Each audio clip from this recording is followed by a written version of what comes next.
Вчерашното подпишување за кодексот за однесување, еве по втор пат во една година, излегуваме повторно на избори.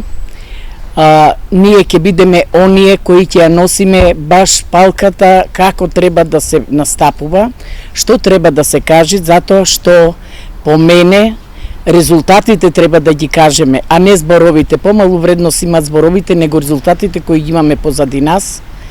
Остануваме на она се што изборната комисија ќе ги постави како обврски да ги реализираме.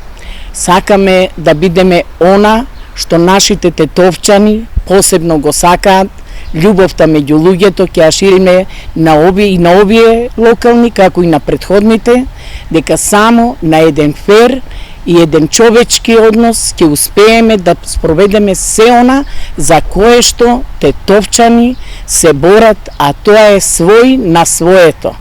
Да останеме онака како што заслужуваме со векови, така и понатака. Ние ќе го направиме тоа. Со полно право можам да кажам дека застануваме на бедемот на Македонија, застануваме за сите граѓани, а посебно за македонците кои живеат и работат во Тетово.